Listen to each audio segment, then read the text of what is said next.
you see it out in the wild. In the wild. I took some photos of that leaflet. Yeah, I went home. I was like, look, there it is. I know. I've got like a little box under my bed that's got like old work in it. So whenever I get shit printed, I'll just like keep a few for myself. When I worked in an agency and we used to get stuff printed all the time, anything that I'd kind of been a part of, like all my clients or things that I like, unusual specs of things that I'd had to get made, I'd always like had a little stack of it, like Utterly Butterly and things like that. And you're like just weird and wonderful cutouts. Yeah, just a box of them. But yeah, photos not so much now. No.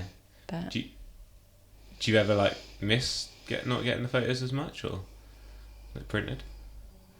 No. Do you have any of your own artwork up? A couple, not many. I need to have more. I've got my eyes set on a few bits that I'd like to get out, but it's just time, isn't it? Finding somewhere to put them. I've got the perfect frame and the perfect picture to go in the perfect spot, and I've had it in mind for the last probably 9 months, but I haven't actually done it yet. What picture is it? It's one that I took of a peony this time last year, so cool. Even longer than I thought. Yeah. Get it printed. I know. Is it in colour? Yeah, it is actually, but it's really dark. Really dark, no. Really dark, and then it's a white flower. So, nice. But it looks really nice. Cool. But yeah, I'm just gonna get it printed. I've got one on my phone screen. That's about as close as I get to it seeing it every day. Add it into the edit. That's about the closest I get to seeing my work every day. Yeah. I think sometimes it's nice to look at it printed, isn't it? Definitely. Than just on a screen all the time. Yeah, it just elevates it again to a whole new level. I'd love to, have more kind of things on the wall of things that I've taken for clients and stuff. And if I had clients coming in on a regular basis, I would definitely do that. But yeah, it's a shame really, because pictures do look nice when they're printed and framed up. It's just like a whole new thing. You kind of lost that as well of like personal photos, haven't you? Like, it's all on the phone. But it was quite nice before when you'd like look through the old photo albums. You go, I remember this. I've got friends that have albums, and they make a point of every year they'll go through all the photographs and put them all in an album. They've got a photo album per year. I wish that was me. Yeah. Because I love photo albums, but I just once it was out of film and into digital, it just went out the window. I tried for a couple of years and then that was it. I used to just get reams of paper coming through the post, but I don't think they could keep up with me now. No. It'd just be too many. So what's your favourite photo you've ever taken?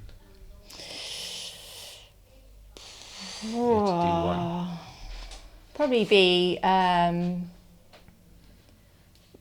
it's probably just going to be one of the boys. It would be one of those, just catching them when they're not quite aware, but they just pull faces now.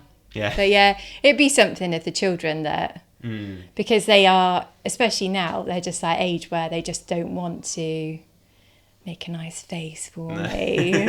Or pose for a photo. I don't feel like I've overdone it on the photos with them. No.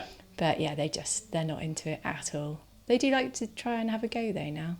What, taking photos? Yeah. Oh, cool. Yeah, when I get my cameras out. Got a mini apprentice. Let me have a go. Yeah, they love it. Especially doing like macro photos and things like that. They really enjoy that. Like they'll go off for 10 minutes, Mum, guess what this is? So yeah, it's sparking that interest in them. So yeah, we talk about running your own business quite a lot. Okay. We talk about how much money you can earn, and we talk about the pros and cons of being your own boss, and so that's really interesting, especially even the little one now at 9, he's asking me a lot more questions like that. Now we have like really intense conversations on the way to school. Oh, cool. Yeah. But he finds it really intriguing. He likes to know all the detail of, where are you going today and what are you doing and what does that mean? And it's cool. It's nice. I think it's really nice for them to have that sort of balance in the house of someone, that works for someone, and then me working for myself. It's nice to have that variety. They get to see the world in a few ways, don't they? Yeah. How do you manage it, working with someone who does work full time, like as a job? You're not both entrepreneurs. It's just a balancing act. Sometimes it works really well. Sometimes it's hard. When I first set up my photography business, it worked really well because I was working weekends more. And so I was out when he was in and vice versa. So that worked really well. But now, like today, he's gone to Kent for a couple of days, and that does restrict my flexibility and where I can go and what I can do. But we just, do the best we can. Yeah. Because one of the main reasons for doing what I do is the fact that I can be around with the boys as well and just have that flexibility with them. And if I want to book a morning off because they've got an assembly, then I can do that. But I just like having that flexibility. But I've always wanted to be my own boss. I've always wanted to run my own business ever since. This is what we were talking about the other day. Ever since as far back as I can remember, I've always wanted to have my own business. I didn't know doing what, but I always wanted to do that. I don't think I'd ever work for anyone again. I think I'd find that really hard now after 14 years of being on my own. But when did you first start getting that feeling then, like of wanting to work? Like, have you always known it? Yeah, it's like driving as well. I always wanted to drive. It's just one of those things that was just always in me. I don't know why. I don't know what it was. But I think I went to uni. I did a design management degree. So it was a mixture of management skills and creative. But then I went into print buying and account managing, and I wasn't creative at all. And so that was just bubbling away in the background. Designers getting really frustrated because I'm backseat kind of designing things. I'm like, I haven't finished yet, go away. It's just been something that's always been there. And then with the photography, just built up really. And then people started to notice what I was doing, and it's like, oh, maybe this could be what I do, and just went from there really. How did the transition look from employed to unemployed? Unemployed. So I had a full-time job, and whilst I was doing that, I did a number of courses, just built up my knowledge with the camera, bought new cameras, slowly added the lenses, and then I started working the odd weekend here and there, which was good because I could sort of have that security of the job still, but build up my confidence. So I used to love taking photos of flowers and plants, which I still do, and I hated taking pictures of people. So I had to build up my confidence with just talking to people and finding like that little way in that you can connect, and then building from there, and just getting the experience, building a portfolio. And then just got to the point where I'd got enough of that, and I felt confident enough to do it on my own, and then off I went. But having worked in the creative agencies and the marketing agencies, I kind of had all the knowledge that I needed to help me run my business, and none of that was wasted. No. Because I still use all of that now, but I get to be creative as well. So it was kind of a slow transition from one to the other, but definitely worthwhile and not something I look back on with regret at all. No. How important do you think resilience is, sort of being an entrepreneur? Well, it's huge, isn't it? It's tough. It's not easy, and I think I try not to huff and puff too much about what I do at home. It's hard. I mean, every year that I've had my business, it's been different. So juggling family life, things that go on in your life, schools, children, moving house, family things, COVID, every year there's been something different, and being able to just keep going. It's never been an easy thing to do, but the benefits of it far outweighed going back to a job. You have to be really resilient. And there are some days that you just think, but you know, then you pick yourself up and off you go again, and then you're like, oh yeah, this is why I'm doing this. Yeah, this is cool. So how would you say someone could build resilience or pick themselves up again if they are in that rut? Sometimes it's like a day. Sometimes I find for me it's like a week or and you just. But then how do you get out of it, and how would you suggest someone gets out of it? Short term, put on some good music and dance around in the kitchen like no one's watching. That always really helps. Going out and seeing people as well. I think sometimes because when you're working on your own, a lot of the time you don't have those relationships that you have when you work in an office. But I think just the more you go out and the more you meet people, not necessarily just to do what it is you do, but with the networking and just events and things like that. And the more you see people, then you start to get relationships outside of your work. And that's what I feel like I've got now. I feel like I've got almost like work colleagues, but they're not, because they all work for themselves and do their own things. But if I sometimes feel like, I don't want to go networking today, it's like, you know, I'm just not like in the right frame of mind. But then you go and you see some nice people and I don't know, it just picks you back up again. So probably if you are feeling like you're in a bit of a rubbish place for the day, then make the effort and go, right, no, I am going to go out and do this, because you'll probably come home feeling a lot better. That's a good shout, actually. Yeah, just like forcing yourself to do it. Yeah, it's almost like do the opposite.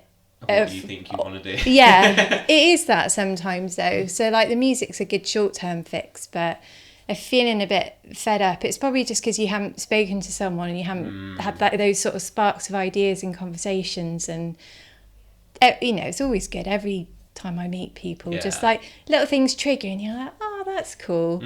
And it just, I don't know, it just makes you feel a bit better again, doesn't it? And yeah, sometimes when you're in the wrong frame of mind, it can feel like a waste of time, can't it? Because you're like, oh, it's not productive for my business. It's not going to generate any revenue and da-da-da. But then, by doing the things, like you said, you get the ideas and you get the little sparks and definitely. And it's a mood booster, isn't it? I think somehow just pulling yourself out of that place is that little trigger that you need really to move on to the next chunk of good stuff. How do you manage your workload when you're, say, really busy, or you're feeling overwhelmed in the sense that you are busy, you're not in a rut, but then you've got loads of shoots, you've got to do loads of edits. How do you sort of manage it and structure it? It's hard. I wouldn't say there's a particular system that I use. I don't have any apps or anything like that. Give us a productivity hack. I'm really sorry. I've just got an old-fashioned diary and I like to write it all down. I don't know, to be honest. No. I try lots of different things, but what I do try to do now is not booking too many things in one day. And I try to as well now. That you didn't know you were going to do. I try to allocate time for editing as well. Yeah. Rather than just thinking, I'll just fit that in somewhere. I do actually allocate time for the editing now, because otherwise it doesn't happen. But yeah, it is. Are you good at allocating your time? Fairly. I could do with a lock on my office door though that my husband's got, and he'd be like, no, it's got to that time now, you're not going back in there. I am, and I really do enjoy what I do, so it's not a chore for me to go in and be doing it. But I think then that's sometimes the hard thing about it is it's almost tricky to sort of switch off from it, because you are enjoying what you're doing. So no, I haven't got any hacks for you, sorry. No, that's all right. How did you get into the photography? Well, I don't know. When I was 6 or 7, I remember my parents had an SLR and asking how to use it on film. And I don't know, I was interested from that kind of early age. So my parents took a lot of photos and we had stacks of albums everywhere. So yeah, it was from that, and I think I got given my first camera when I was about 9. Oh wow, okay. And just like the light leaking on it, because it was just like a little, cheap thing, but I just loved it. Sent it off to True Print. You won't remember that. It just grew from that, I guess, just being able to, I think for me it started out just capturing those good times, like capturing the memories and just having them there in my book of memories. And I would take photos of all sorts of things, like things I'd made, little projects that I'd crafted, because like that, you're getting all the dirt now on my little crafting hobbies. I used to like make a lot of things. I used to like taking photos of that. It's just been, I don't know, it's just kind of been there the whole time. Kind of flourished into what it is now. Yeah, and I think as well, like my grandparents had a massive garden and had amazing flowers and plants everywhere. All the colours and... and being surrounded by a lot of that, and they're really passionate about it. And then with my mum growing up as well, she, exactly the same. She had just absolutely loves it.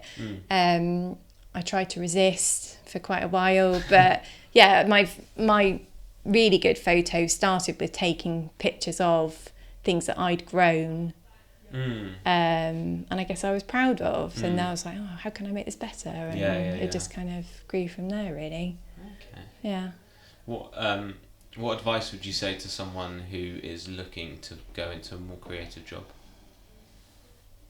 If they are in like the position that you were in, sort of working in an agency, and they're kind of not getting the roles that they want. Yeah. It's a difficult one, isn't it? I think that's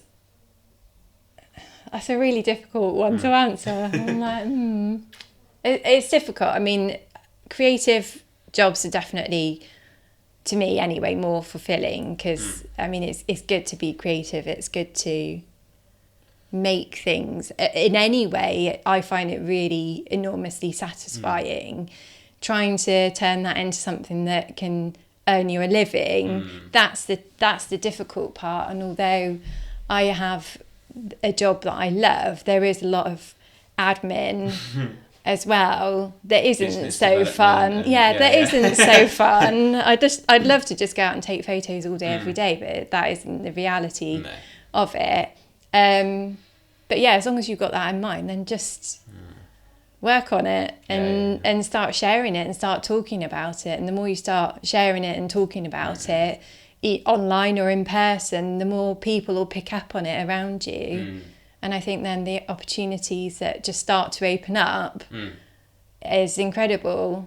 You start talking about things and all of a sudden people kind of prick out their ears and they're like, what did you say then about that? And then all of a sudden things start to snowball. But I think if you keep it to yourself and keep these things just as your own kind of hidden thing, then they just don't go anywhere. But when you start to talk about things, then it's surprising what people will offer, or it's kind of like ideas, you're spreading the net into the world, aren't you? Yeah. And then people are like, you essentially generating your own luck. Yeah. By casting a really wide net. Yeah, because even if that person hasn't got the idea or a spark, they might talk to someone who has, and then and that's the thing, isn't it? It's just the more you talk about things. So yeah, just talk about it, do it more, share it more. What do you say when someone asks you what you do?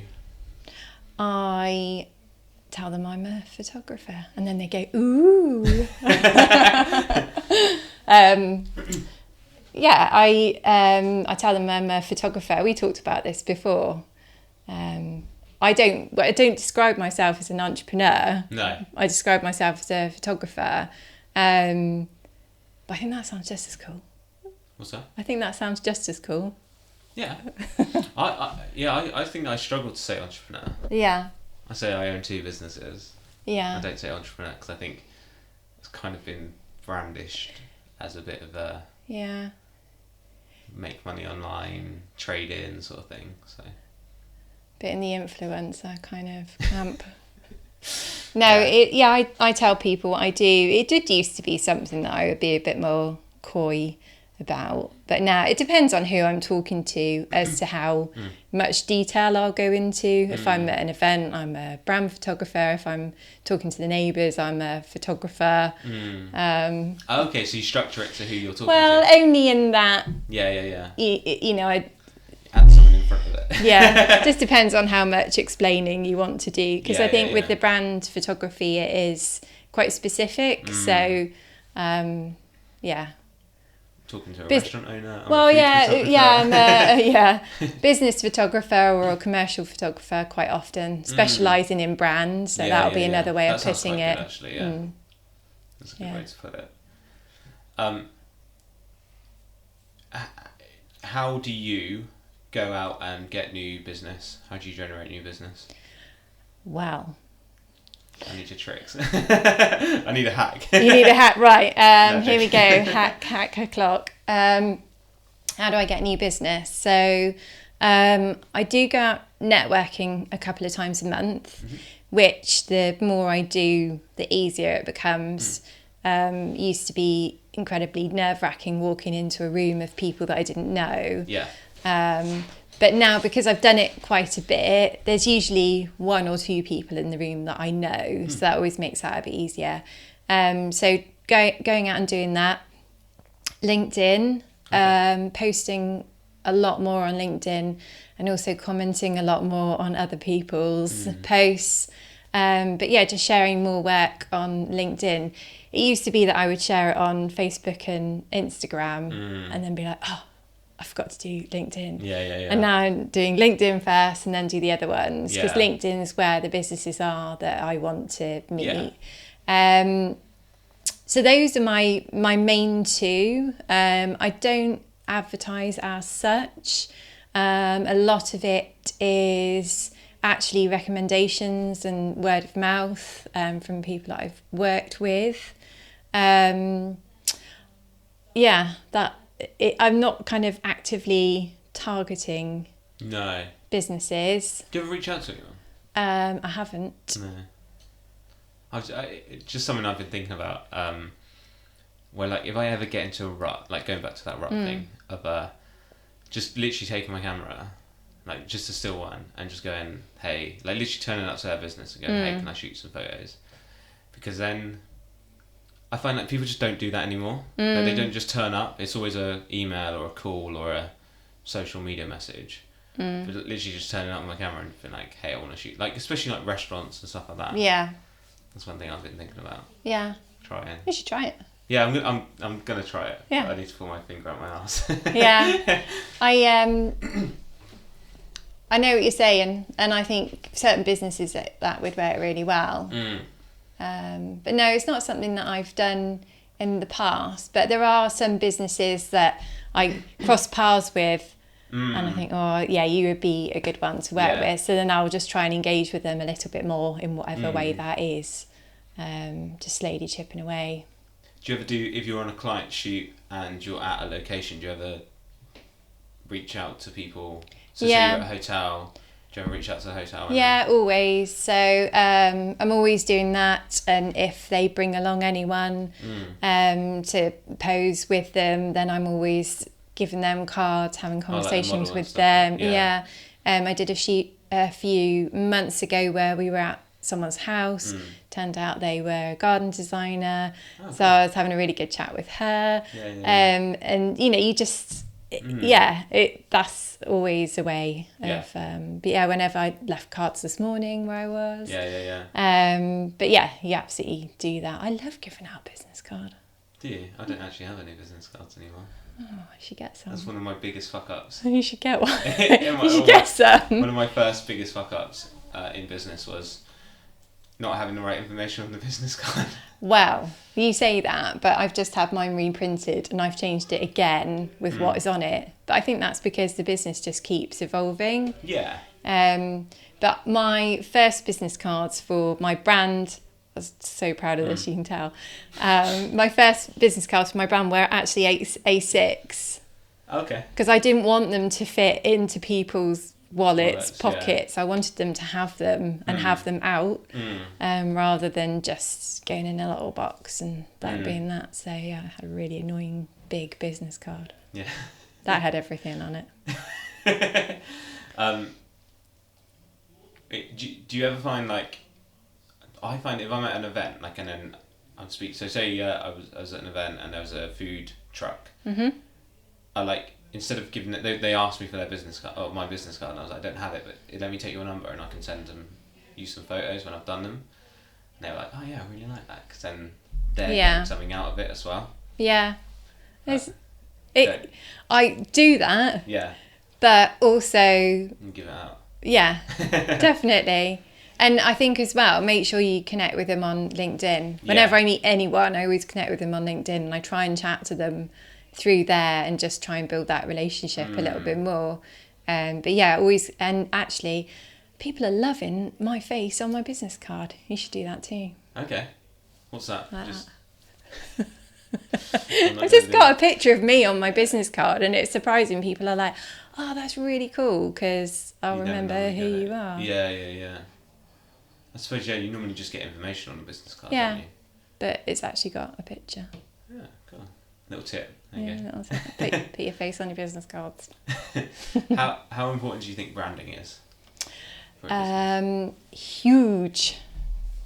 And I think it's really difficult for a lot of businesses because they don't necessarily realise what it is or not tangible, is it? How to have it, or make it, or be it, or stick to it. or stick to it. Yeah, it's especially when you're running your own business like you do, like I do.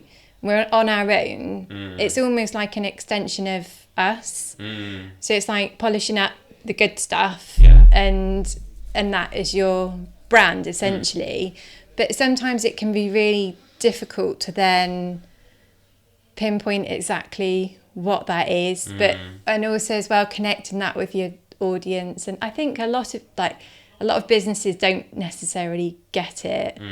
Coming from the place that I've come from, I've obviously seen it with big brands, but it's quite an odd thing for a small business, I think, they think, well, if I've got a logo and I've got a website, I've done my brand, haven't I? Not quite. No. Not quite. It's a little bit more than that. But that's not to say that I'm brilliant at it all the time, but just trying to be consistent in what I do, how I am, how I talk, is all part of it. And as well, to not get bored of any kind of visual content that you have got and change it every 3 months. Because always happens. Because you need to keep it for a really, really long time, because it takes ages to get your name out there. People start to recognise it. It's like a brand recognition, isn't it? Yeah, absolutely. So you can't, I think that's the thing, because a lot of business owners that I meet run their own business, so they're quite close to it. They see it all the time. They might even They get a bit bored of it, don't they? Yeah, if you're seeing it all the time, but you forget that your customers don't see it in that way. So and they probably see like an eighth of what yeah. you see. Well, that's it, isn't it? It's, yeah, you might put out 10 pieces a month of whatever that is, but nobody's going to see all of that. No. So yeah, it's just being patient, being consistent, and just making sure that, yeah, you're just not chopping and changing all the time. A lot of people I find do it with colour. They start with one colour, and it's always in the trendy colours. So do you remember, like, a few years ago, it's the pastel-y sort of colours, and that's got a bit more bolder and brighter. And then you see all the businesses just instantly change and flip on it, and you scroll through their Instagram and you can see it and follow it. They stick to one colour. Gotta be you. Huh? Gotta be you. Gotta be true to who you are. And a lot of clients that I've shot with recently have based their kind of branding on their wardrobe.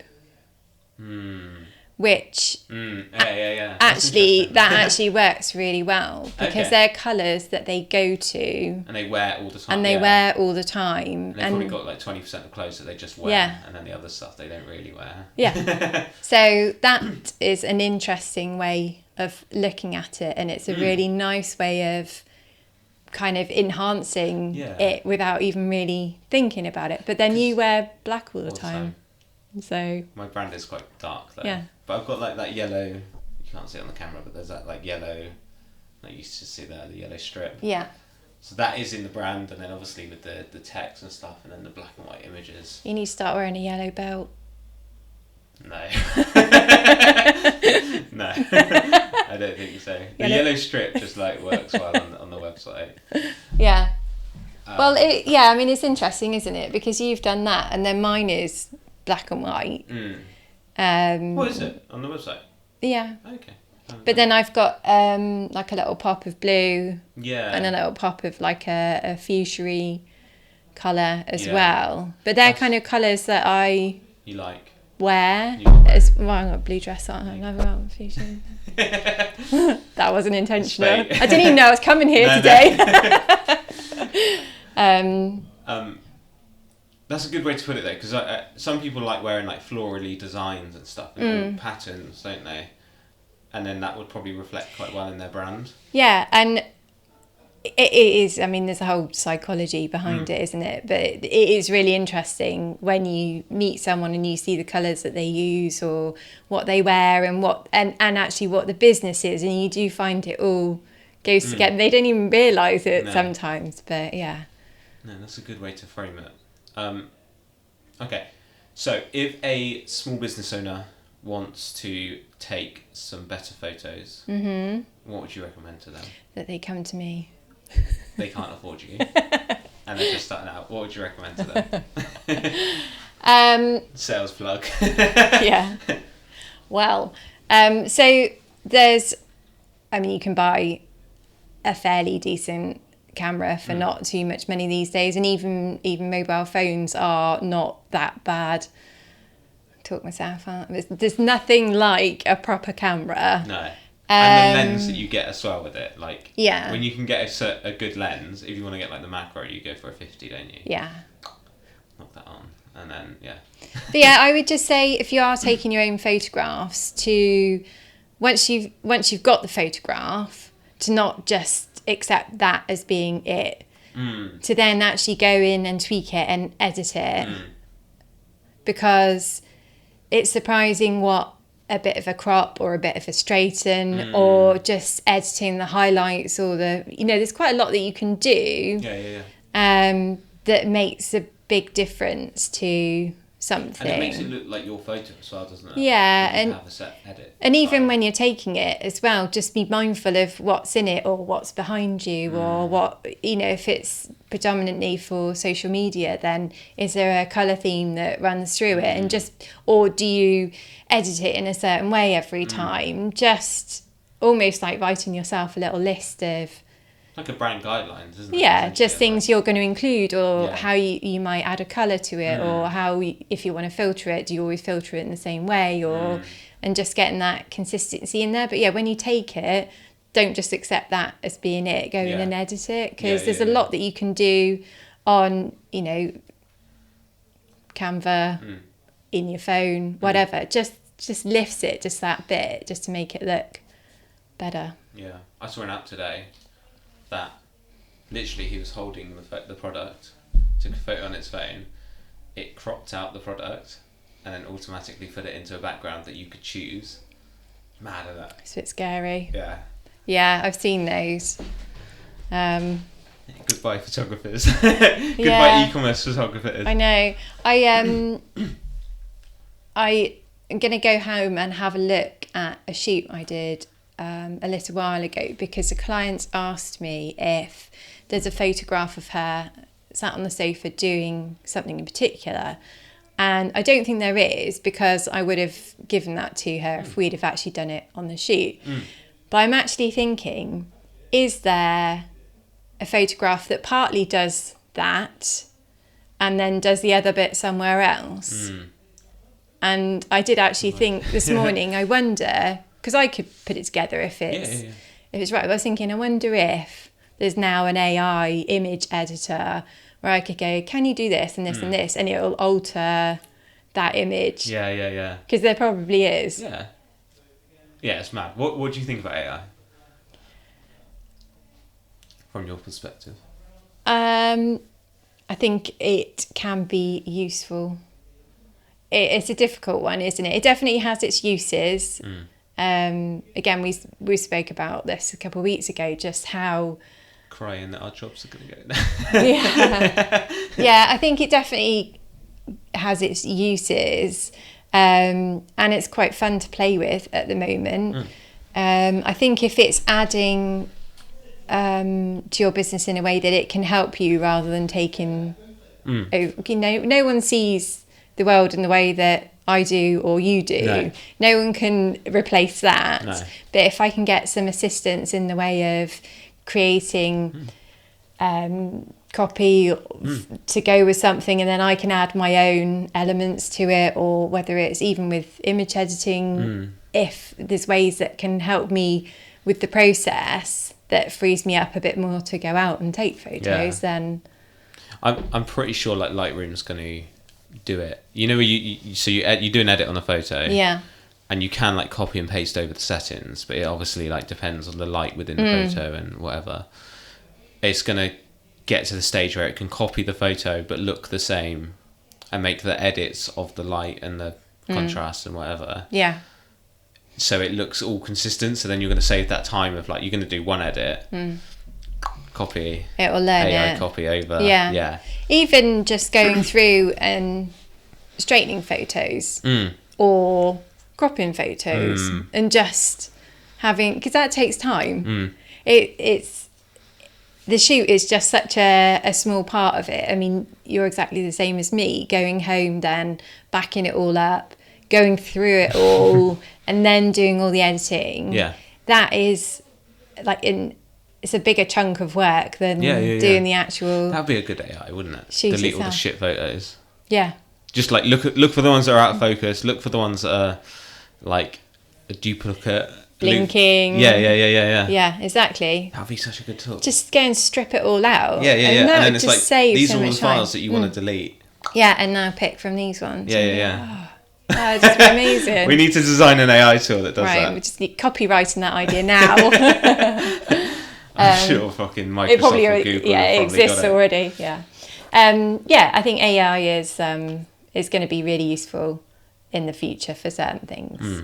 But it is good fun when you have a play on the image creator and you ask it to, because I was testing out the theory of, could I be replaced just yet? And it's fine because it keeps generating people that have got 3 arms or and they're like their faces or 6 fingers or stuff, so it's okay. I'm still in a job for a little bit longer. What has been your biggest setback in the business or as your entrepreneurial journey?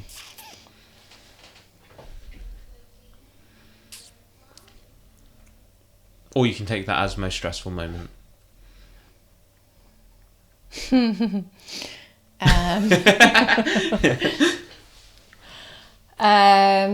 I have no weaknesses. My biggest weakness is being perfect all the time. I can't help it. Perfection. No, I'm not. But you saying that reminded me of a shoot that I did really early on. Might have been my first or my second. And I was getting low on memory and got to a point where I'd run out, but I also couldn't move to go and get any more. And just that feeling when your stomach just goes into your feet and you're just like, oh no. So I learned that lesson really quickly and never did that again.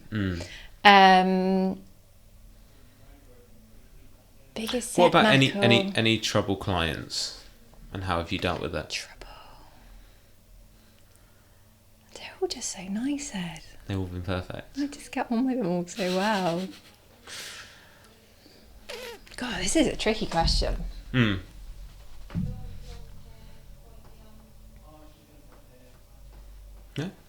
Yeah, how to answer it if you don't have I'm just trying to think. I think generally it's not luck, but generally through the work I do with people before, and then on the day, depending on how they are, what I do with them then, most of the time it's fine. So you like manage people's sort of expectations and you vet them before? Massively. Okay. Massively. How do you do that? So I spend quite a bit of time with them beforehand, making sure that they know that I understand them, and then I will send them documentation and visuals back so that they can see that they can see what I'm suggesting we do, and they have time to think about that as well. And then visually as well, I put together mood boards for them, so that they can then see that I've almost sort of tapped into their brain a little bit, and that I'm aligned visually with them as well. Because although I have my style, there's still certain ways of doing things that you can tie into people and their businesses more. And then on the day, I will always go through things. We'll have a timing plan. We'll have checked in before with props and everything. So it's quite sort of ordered and formulaic in that way. And then afterwards I always tell them how long it's going to be, how they're going to get it, what to expect. I try and make sure that, as well as having the full size images, they've got the smaller ones, because that just makes it easier for most of the places that they're going to use them. So no, I'm just really quite keen to sort of manage that whole process quite closely, so that then there isn't that confusion or there's no like muddy waters. Exactly. But I think that only comes with the experience of doing it for quite a long time. And you learn with every job, don't you? And go, all right, I'm going to do that next time. Like you said with the memory situation. Yeah, that was fun. Squeaky bum time.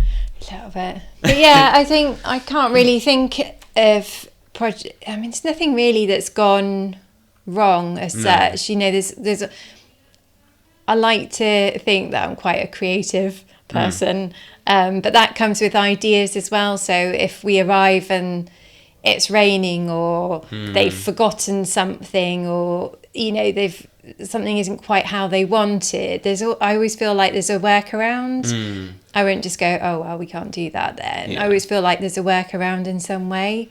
So I just like to trying to come up with like creative solutions. Exactly. Yes, it's not just the creative work; it's creative solutions as well. Sometimes that's a good selling point on that. Yeah. Well, I mean, even now, I've got like a little pack of stuff in my bag. So I've got needle and thread. I've got I've got all sorts of like little brushes and bits and bobs that just could be useful. Even like plasters and headache pills, and it's not just for me. That's like for anyone that I'm with. If any. You don't want it to be like, oh, I've got a really bad headache, take one of these. I've just kind of got a bit of a kit in my bag that's really, really useful, like a little mirror, that used to be really useful until phones, and you just go, oh, there you go, you can see yourself now. But that's a really useful thing to have as well. Just like a little kit list. Be prepared, I guess, and it's just always in there. You don't have to take it out and change it. Okay, that's a good shout actually. Plasters are good. New shoes that get worn and then rub heels. And people probably don't anticipate, oh, I've bought new shoes for a shoot. This time of year, sun cream. Good shout, Go out and like you clients getting sunburn, that's not a good look. So there's just like a little kit of things in there that could be useful. Yeah, that's a really good shout actually. Just keeping it ready. Yeah, I guess I'm quite hands-on as well. Like if people need help with something, I'm not just going to go, oh, that's not why I'm here. No. Be like, okay, cool. I'll get stuck in with you. I'll do this. I'll do that. Whatever we need to do to get the best out of this. So. Yeah. What advice would you give to someone who is maybe on the fence about starting their own business or creative endeavour? Oh, it's just too deep a question, really. It depends, doesn't it? If they're, it depends. On? Well, like, you know, can you still pay your bills for a couple of months? If you've got like a little bit of money set aside, so you know you can still pay your bills for like 6 months or something, then go for it. Too practical thinking. Yeah. I wouldn't just say, oh yeah, just drop it all and go for it. I want to know the full set of facts first. Yeah. Have you got any children? Have you got any dependents? I need to know the ins and outs before I give you an answer to that one. But personally, I love doing what I do and I love working for myself, and I wouldn't have it any other way. So I think if you can do it, and I think even though I would describe myself as shy, it is possible to grow and to be more confident. And actually that's been a brilliant thing, like a side product for me, is that having my own business has actually made me a more confident person. Yeah. Because that just wasn't me. That wasn't me at all. I would, 15 years ago, I would never have thought I would be who I am now. Yeah. I couldn't have seen that at all. No. But then I have my quiet times as well. So now I kind of pull it out of the bag and match my clients' energy when I'm with them. And then I go home and I go, Put your feet up. Yeah, exactly. But yeah, I just enjoy that. Everyone's so different. That's the cool thing. I just love all the different people that I get to meet. Yeah. Different places, all the different it's cool hearing businesses. The stories and stuff. Yeah, I love that. Love that side of things. Just where people have come from, why they do what they do. Kind of history as well. Yeah, that's why I think I do the podcast, because I get to have like an in-depth chat with people. Yeah. And ask some questions that you probably wouldn't be able to normally ask. Yeah, well, yeah. I mean, I love the fact that when my clients get their photos, it almost enables them to. It's like a confidence thing, but they know that they're the right images as well. Because often they'll have got so far with things, but then they kind of get stuck. Yeah. But then having photos done enables them then to take things on to the next level of what it is that they want to do. And it can be projecting an image of where you want to be in 5 years' time with your business to attract the customers that are going to help take you there. Yeah. Also like affirmations. Yeah. Like a photographic affirmation. Yeah.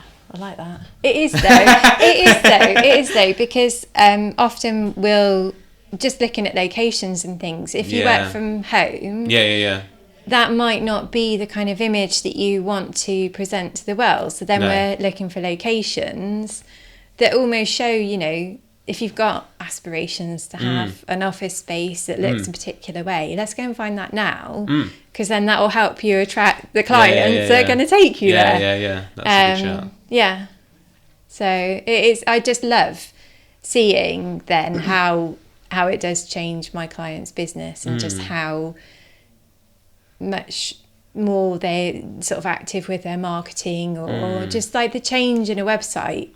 Like a website can be quite a key driver for having a photo shoot, and just seeing the difference before and after, but then everywhere else, it just goes everywhere then. It's brilliant. Makes it a bit more tangible, doesn't it? When they get photos done, or they get videos done, or they get a new brand, it's like, right, this is it. Like, and makes it a bit more professional. I think sometimes though it can take time to know what that is for a business. So it's not necessarily something you can do straight away. No. And as well, businesses always change and evolve. So what might be perfect now in 6 months' time, a year's time might be slightly different. But and your personal wants and desires might change as well. Like, because I was in my head going, I want to get like massive businesses, have loads of offices. And then in COVID hit and stuff, and I'm like, actually, I kind of don't want to get too big. I want to have like a one biggish office, and then have like a nice team, like a really small agile team, and then do it that way. But it's just, it's funny how it changes, like definitely within a couple of years.